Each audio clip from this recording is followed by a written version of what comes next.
Seperti Ya, itu. Ya. Omni Hospital yang di Alam Sutra, Tangerang Selatan Iya, itu. iya, yang dia mengekspresikan kekecewaannya melalui media sosial. Mungkin karena keterbatas itu sah-sah aja gitu, seperti itu. Tapi undang-undang ITE tidak melihat itu, tapi melihat bagaimana dia eh, apa namanya berekspresi ditempatkan di mana gitu. Dan mungkin rumah sakit Omni Batavia melaporkan itu sah-sah aja karena itu bentuk pembelaan. Makanya dan apa namanya semuanya nanti kembali pada majelis hakim seperti itu. Ini uh, patut diterima tidak tuntutannya atau dan sebagainya. Tapi bagaimanapun pesan saya hendaknya segala sesuatu yang kita lakukan intinya kalau kita berpedoman aja jangan sampai menyinggung tiga unsur ini: personal, institusi, dan posisi atau pejabat. Seperti itu. Jadi kita lebih wise lagi cara menyampaikan kalau memang itu akan apa namanya akan menimbulkan ketersinggungan seseorang, hendaknya dihindari agar kita tidak terjerat dan menjadi korban berikutnya. Seperti judul malam ini. Seperti itu Pak Heri. Oke, selain pasal pencemaran nama baik, pasal apa lagi Bang yang harus kita waspadai supaya kita tidak terjerat dalam Undang-Undang ITE?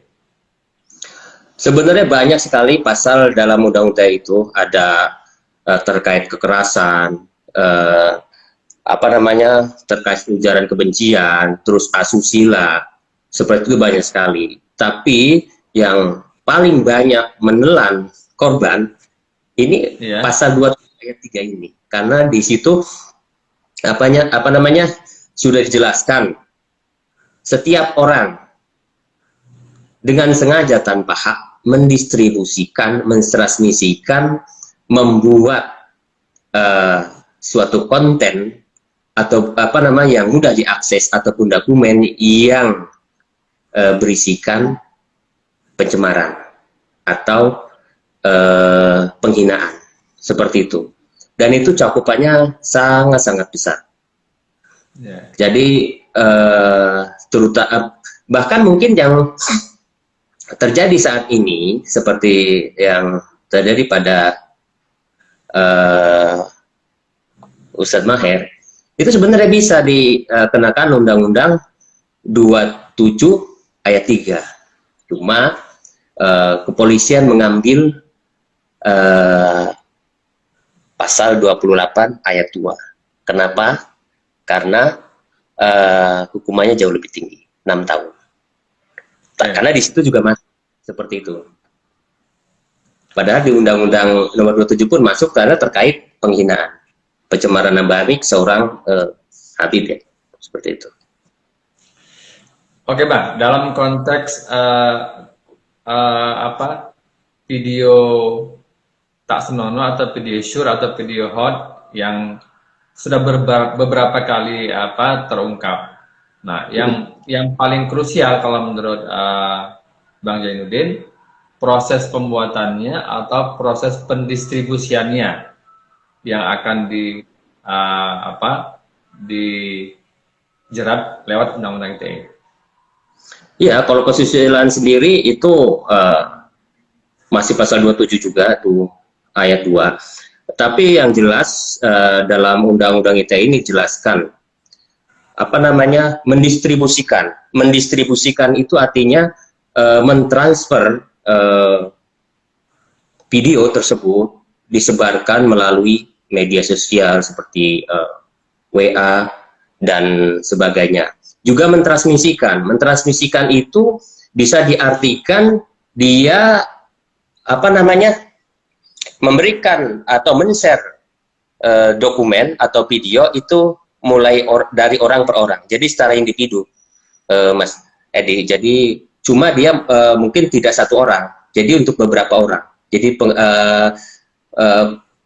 pengertiannya itu mentransmisi itu adalah memberikan informasi ataupun sesuatu pada individu lain. Jadi orang per orang. Cuma mungkin banyak. Jadi misalnya saya ada konten foto atau apa, saya sharing ke Bang Edi, ke tempat lain, nah itulah yang dimaksud dengan transmisi. Sedangkan untuk mendistribusi itu adalah langsung.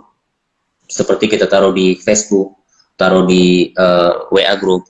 Nah, seperti itu.